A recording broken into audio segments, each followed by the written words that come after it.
ලස්සන ආදර කතා අහන්න අපිත් එක්ක එකතු වෙන්න.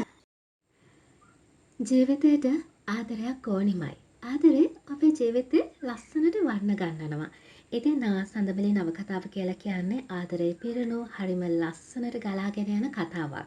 ඉතින් මේ ලස්සන ආදරණීය නවකතාව රචනා කරන්නේ පුෂ්ප රුවන් ලියනගේ කතුවරයා විසින්. එහෙමනම් අපි ඉක්මනටම අද කොටස මොන වගේද කියලා අහමුද? සඳමලේ තමන් අසලින් යන දිව්‍යාංගිට සහ මදුවට කතා කළාය. මදු ඒ අසලට පැමිණ ඇඳුමක් අතට ගත්තාය. ෂා ලස්සන ගවුන් ටිකක් අපේ කෙල්ලට හරියටම හරි. කොහෙද මේව මහන්නේ? දිව්‍යාංගිද ඇඳුමක් අතටගෙන බැලුවාය. අන්නේ මමයි නෝනා හොඳට මහලා තියෙන්නේ ලිහෙන්නේ නෑ ගොඩක් කල් අඳවන්නත් පුළුවන්. සඳමලේ ඇඳුම ගැන දීර්ඝ විස්තරයක් කළාය. කීයද මේවා? එකක් 200යි නෝනා. මෙච්චරයිද තියෙන්නේ? ඇඳුම් ටික ඉවර වුණා නෝනා මේ කෑලි 6 විතරයි ඉතුරු වුණේ. මදුයින් 4ක් ගෙන රුපියල් 10 නෝට්ටුවක් සඳමලියට දිගු කළාය. මොකද්ද වගේ නම? මම සඳා. මාරු සල්ලි නැද්ද නෝනා? අනේ නෑනේ. මාම සල්ලි මාරු කරන්න ගියා පොඩ්ඩක් ඉන්න පුළුවන්ද? දැන් එනවා ඇති. සඳමලිය බැගෑපත් හනින් කීවාය. කමක් නෑ සඳා. ඔයාවක තියාගන්න. දිව්‍යාංගේ මදු සමග කඩපේලි අතරින් ඇවිද ගියහ. අප්පෝ සල්ලි මාරු කරගෙන පැමිණියේය. අනේ මාමේ මේ රුපියල් 200 යන නෝනල දෙන්නට ගෙනහිල්ලා දෙන්න. සඳමලි අප්පෝ රැගෙන මුදල් වලින් රුපියල් 200ක් නැවත අප්පෝ අත මත තබමින් ඈත දිව යන දිව්‍යාංග සහ මදුව පෙන්නුවාය. ඇයි? මාරු සල්ලි නැතුව වැඩියෙන් දීලා ගියා. ඉක්මනට යන්න. අප්පෝ තරමක් වේගෙන් දිව්‍යාංග යන දෙසට ගියේය. නෝනා ඉතුරු සල්ලි නෝනා. අප්පෝ යුවතියට ලං විය. නෝනා. ඒ හඬින් දිව්‍යාංගි පිටිපස හැරී බැලුවාය. දිව්‍යාංගිගේ මුහුණ දුටු අප්පෝ තිගැස්සී ගියේය. මේ අප්පෝනේ. දිව්‍යාංගි මදු සමග අප්පෝ අසලට ආවාය. අපිට සෝම කිව්වා අප්පෝ පොලේ ආවා කියලා. නෝනලෙහි ගියාද? ඔව් මේ එන ගමන්. ලොකු මහත්තයයි නෝනයි එහෙම සනීපෙන්ද? හොඳින් ඉන්නවා අප්පෝ. අප්පු මාව දැකලාද දුවගෙන ආවේ? ඔව් නෝනා ඡායාව වගේ දැක්කේ සැකේට දුවගෙන ආවේ. එහෙනම් අපි ගිහින් එන්නම් අප්පෝ. හොඳමයි නෝනා.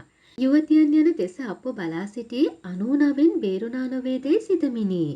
අප්පෝ සඳමලී අසලට පැමිණෙන විට සඳමලී දරුවාට කිරි දෙමින් උන්නාය. තව ඩිංගින් හරි ගෙනිවිජ්ජුබ්බරයක් වෙන්නේ. ඇයි මාමේ? ඇඳුම් විකුණා ඉවර වී තිබූ බැවින් අප්පෝ ඉටිකොල අකුලා බෑගයට දමා ගත්තාය. ඔය ළමයා දන්නවද අර ආපු ගෑනු ළමයි දෙන්න කවුද කියලා? කවුද? අර නිල් පාට කලිසම ඇඳලා හිටපු ළමයා තමයි එදා ඔය ළමයට ටෙලිෆෝන් එකෙන් කතා කරලා තිබුණේ. දෙයියනේ ඉතින් සල්ලි දුන්නද? මම සල්ලි දුන්න නම් ඔය ළමයා අතටම අහු වෙනවනේ. ඒකත් ඇත්ත. එහෙනම් අපි ඉක්මනට යමු මාමා. සඳමලී බියෙන් යුතුව කීවාය. රෙදි වගයක් ගන්නත් ඕන කිව්ව නේද? සඳමලීගේ සිත බෙහෙවින්ම බියටපත්ව තිබිනි. මදුගේ මෝටර් රථය වේගෙන් ඉදිරියට ඇදෙමින් තිබින. දිව්‍යාංගි ඉදිරි අසුනේ කල්පනාවක නිමග්නව උන්නාය. මංගලාවේ පෙට්ටියක දමා තිබූ රෙදි කැබලි ගොඩ එක්වර ඇගේ මතකයට ආවාය. ඈ විගසින් අසුනේ තිබූ සඳමලීගෙන් මිලදීගත් ඇඳුම් අතටගෙන බැලුවාය. ඔහොම පොඩක් නවතින්න. ඇයි? නතර කරන්නකෝ.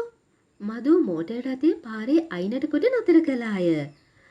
අපි ආපහු පොලට යන්න ඕන. ආපහු? ඇයි? අපි ඇඳුම් ගත්ත කෙල්ලගෙනම සඳා කිව්වා නේද? ඔව් ඉතින් සඳා නෙවෙයි මම හිතන්නේ ආ තමයි සඳමලී. කොහොමද එහෙම කියන්නේ? මේ ඇඳුම් මහල ඉතුරු වෙච්ච කෑලි පෙට්ටියක දාලා තිබුණ බංගලෝ එකේ වහපු කාමරේ ළඟ.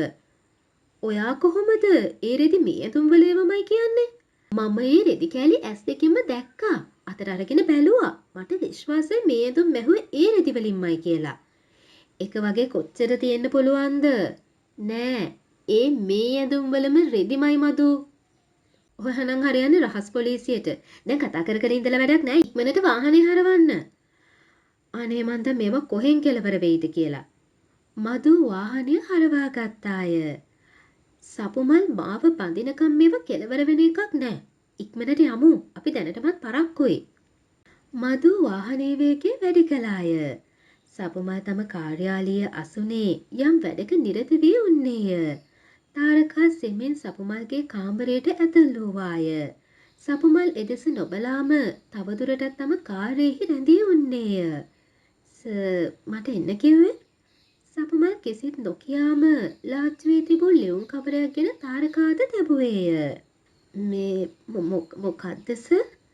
සේවයෙන් ඉවත් කිරීමේ ලිපිය. ඉදිරි මාස 3ක පඩි සල්ලි. මේක අරගෙන ගිහිල්ලා වෙන තැනක රස්සාවක් හොයාගන්න. අදාහගත නොහැකි සිදුවීමෙන් තාරකාගේ දෙනෙතට කඳුළු නැගින.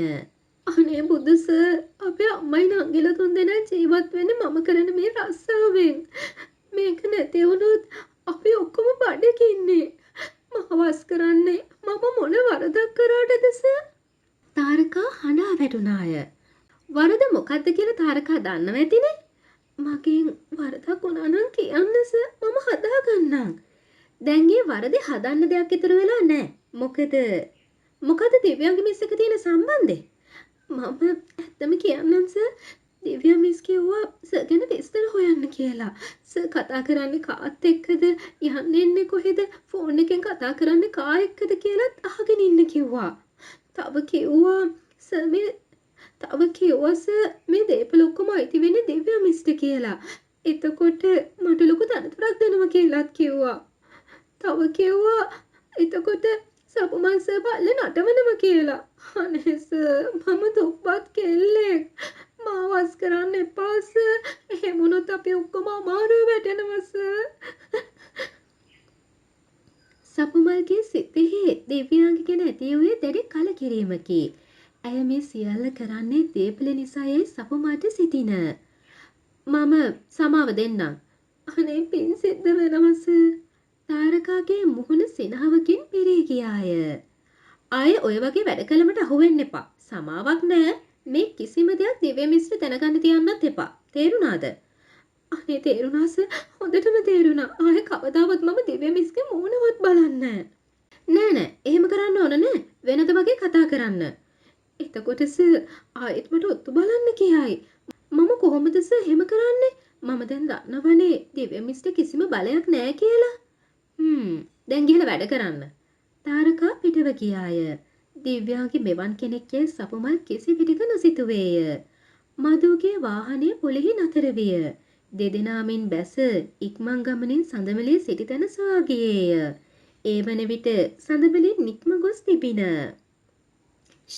ඒ ගැනි ගිහිල්ලා අපි කෙලිම ගෙදරට යමු. දිව්‍යාංග කීවාය. ආපහු යන්න ඔයාට නම් පිස්සුවනේ. මදු නෝකාඩිසුරෙන් කීවාය. හොඳ ළමයා වගේ යමුකෝ. යමු. මදු වේගෙන් වාහනය වතු බංගලාව දෙසට ධාවනය කළාය. විනාඩි කිහිපයකින් වාහනය වතු බංගලාවේ නතර විය. බංගලාවෙහි ඉදිරි දොර වසා තිබේ. කිසිවෙකු පෙනෙන්නට නොමැත. දිව්‍යාංගේ පිටිපසටද ගොස් බැලුවේය. දිව්‍යාගේ පිටිපසට ගොස් බැලුවාය. කිසිවෙකු නොමැත. සෝමාද කොහාට හෝ පිටත්ව ගොස් තිබින. හරිනේ, අතටම අල්ලගත්තනේ. කලබල නැතුව ටිකක් ඉඳපන්කෝ. තාම මගේ නැවති. දිව්‍යාගේ වාහනේ බඳට හේතු විය. වැහි පොද එකිනෙක වැටෙන්නට විය. ඔන්න පොද වැටෙනවා පේන්නද? මදු වාහනේ සිට කෑ ගැසුවාය. වැහි පොද ක්‍රමයෙන් වැඩි වන්නට විය. දිව්‍යාංගි දුව ගොස් වාහනයට ගොඩ වූවාය. ඒ පාර වහින්න ගත්තනේ. දිව්‍යාංගි අහස දෙස බලමින් කෝපයෙන් කීවාය. සඳමලේ දරුවාද තුරුළු කරගෙන අප්පෝද සමග වැස්සේම නිවස දෙසට එමින් සිටියාය. වෙන ළඟ පාරක් නැද්ද මාමා? ඔය ඉස්සරහෙන් දකුණට තියෙන පාර නම් ගොඩක් ළඟයි. ඒත් ඉතින් වලගොඩලිය එහෙම වැඩි. ඒකට කමක් නෑ මාමා. අපි ඒ පාරේ යමු. වැස්සෙන් දෙන්නම වැඩි කරනවා. මට බයයි. දරුවා පිනිබාල ලෙඩ වෙයිද කියලා. මේ කිට්ටු ගෙදරක පොඩ්ඩක් නතර වෙලා යමු. නැත්තම් මේ රෙදි ටිකක් තෙමෙනවා. අප්පෝ මිලදීගත් රෙදි බෑගේ කරමත තබා ගනිමින් කීවේය. ටික දුරනේ මාමා. ටික කඩේක්මන් කරලා යමුකෝ. මේ ඉක්මනට පායන වැස්සක් නෙවෙයි. ඒකනම් හැබෑව.